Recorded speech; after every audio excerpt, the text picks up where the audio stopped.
Hello, everyone. Welcome to BU 634, Project Cost and Risk Management. My name is Professor William Quisenberry. I'm going to be your facilitator this term, and I want to quickly provide an overview of the class to give you an idea of what you can expect this term. And so, welcome aboard. Certainly excited to take this journey with you this quarter. Okay. So this is just a quick agenda of what I plan to cover during this session. This will be very brief. This is a high-level overview of what you can expect in the class this term. And then as we begin to dive into the material a bit more in depth, as questions potentially arise, we can work through those individually in more detail. But this is just to give you an idea of what you can expect this term in the class. And so you have a much better idea as you go into reviewing the syllabus and looking through the course, okay? And so here's my contact info along with my office hours. And so the phone number that's posted is my mobile number. So feel free to leverage that whenever you really need to be honest. And so I have my office hours here available and where you can typically reach me. But if you need to touch base outside of those office hours via phone, feel free to leverage my mobile and we can work through whatever needs to be addressed. Email is also a great way to reach me as well. University policy is faculty we're to reply within a 24-hour window during the week and 48 hours on the weekend. And I do certainly comply with those standards to try my best to always remain within those specs. Typically, I'm ahead of those hours, and so I'm usually back in touch with you fairly quickly. And so email is definitely a great way to reach me. I have my university email posted out in the announcements board. It's in the classroom under the faculty info tab as well. You can also leverage the internal messaging system within Blackboard, and so you can email me directly that way in the system. I'll be notified of that message in my email inbox as well, and so I also maintain the same standards in regard to replying back to messages within the Blackboard internal messaging system. So I would say email is likely the best way to reach me first for any details that you need to share, or if you have any questions, so on and so forth. And then the mobile phone is also available as well, and that can be used as a backup. Okay. This is a breakdown of the course, the grading scale, along with the point breakdown for the course. And so you can see that the points are fairly distributed pretty evenly throughout the course. The discussion board does account for a nice amount of points. Most of your points that are available will come from the written assignments that we'll be doing from 1 week to the next. You have a written assignment or some sort of deliverable that's due each unit this term, each full unit. Okay, and so we do have a very short unit in Unit 8 that doesn't really count as a full unit where we'll just be wrapping things up. And that's only a couple of days long typically.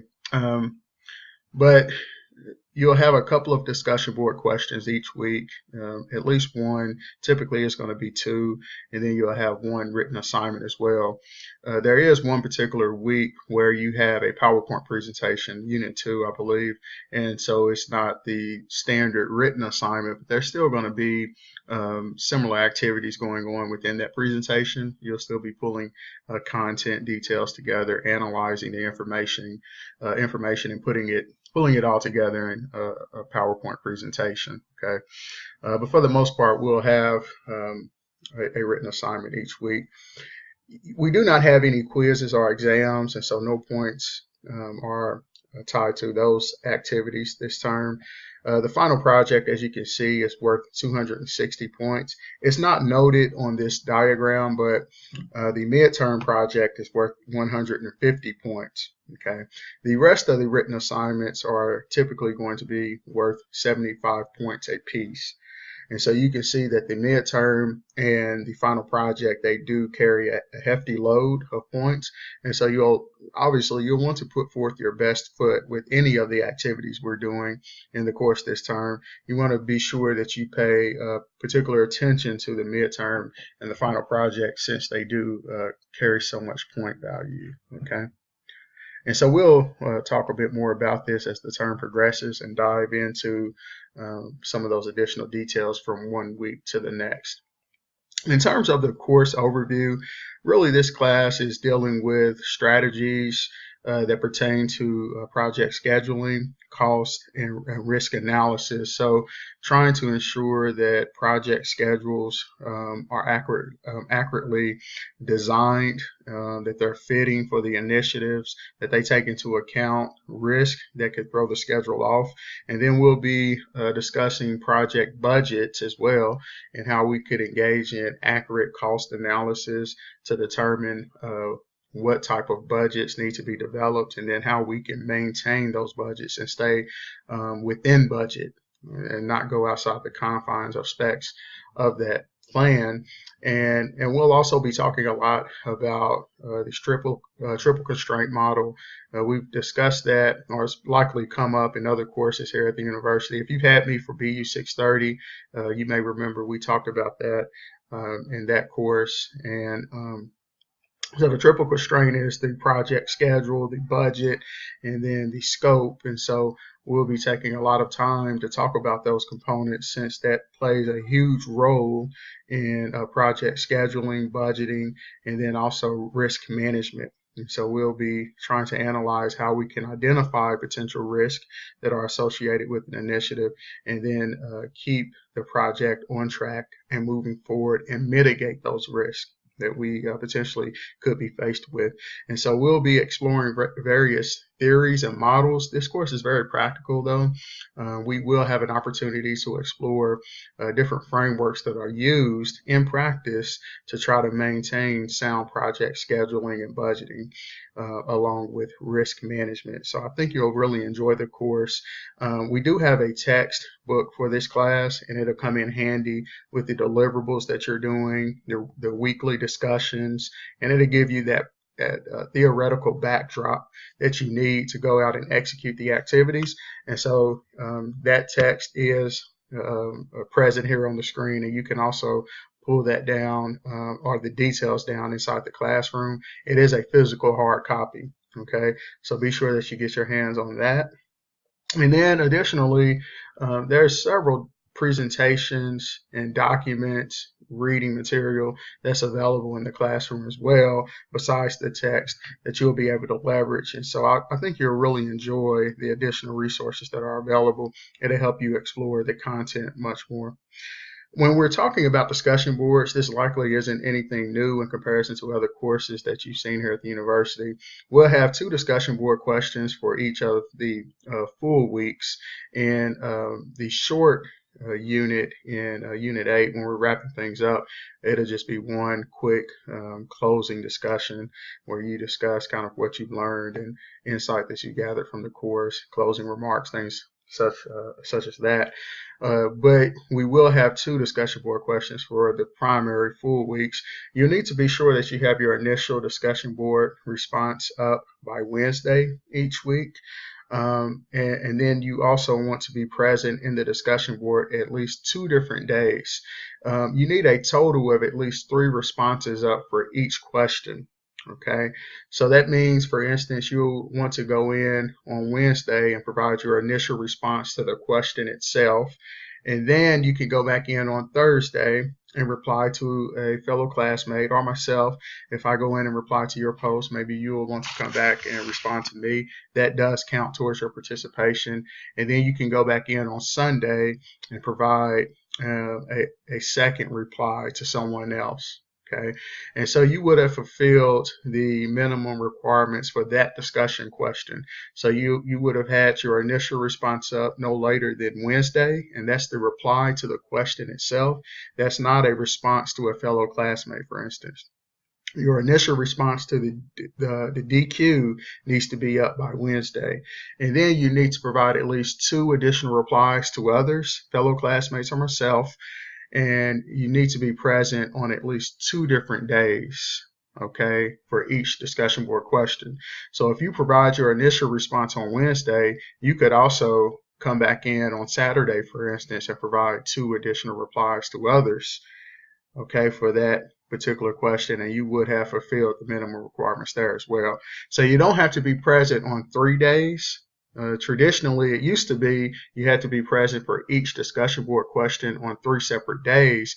Now you need to be present for each DQ on at least 2 days, but you need to have at least 3 replies up total, including your initial response to the question, by the end of the week. And so keep that in mind and be sure that you follow those guidelines and standards. You know, those points really do add up as we progress throughout the term. So you want to earn as many points possible there. Okay. Focus upon originality in your discussion board replies to the initial question itself and to fellow peers and classmates or myself. Also, do not focus on copying and pasting and citing a lot of sources per se. If the question calls for you to utilize a particular source or pull down some sort of evidence, then by all means you'll want to be sure that you use APA and cite those details. But focus upon engaging and collaborating upon this material, sharing knowledge as if you're in a coffee shop, is what I like to say. If we're all in a coffee shop engaging and discussing some of these concepts, we wouldn't necessarily be just reciting info from textbooks or previous authors per se, but we would be elaborating and sharing our own perspectives and thoughts as we were analyzing this topic. And we may include details that we've read or seen in previously published material, but we would be elaborating upon it and discussing it from our angle, our perspective, what we've seen in practice, our understanding of that concept, maybe where we need additional insight and more input from others, so on and so forth. But you would not just be simply reciting the textbook details. So please do keep all of that in mind. And you saw the points that were tied to the discussion boards this term. And as you likely know, since you've had previous courses, by the time you make it to this class, those points definitely do add up. So you want to try to gather as many as you can. Finally, I just want to quickly give you a snapshot of the activities that we have going on this week. As I said, most units we have written assignments. In Unit 2, there is a PowerPoint presentation, and we can talk more about that in that unit. But most of the time, you're going to have written assignments. Typically, they're going to be 4 to 5 pages long. And you're going to want to be sure that you use APA form and style. That page count does not include the cover page and the references page. So be sure that you pull down the APA writing template that's available in the classroom. That'll help you as you're working to execute these written assignments. Typically, they're worth 75 points as well. With the exception, again, of the midterm and then the final project, which those are worth a bit more points, okay? But we'll talk about each of these activities more in depth when we get there. At each unit, there'll be additional instructions that are available inside the classroom that you can pull down to see what's going on with these deliverables, okay? But this is just a snapshot of what you can expect this term with the written assignments from one week to the next. Okay, so and I've elaborated upon these details a bit. The final project is longer. It is not going to be the typical 4 to 5 pages. The final project will actually be 8 to 10 pages long. And so it's much more in depth. It's worth the most points. Again, it's worth 260 points. So there's a lot riding on that deliverable. So you'll want to be sure that you execute that activity well.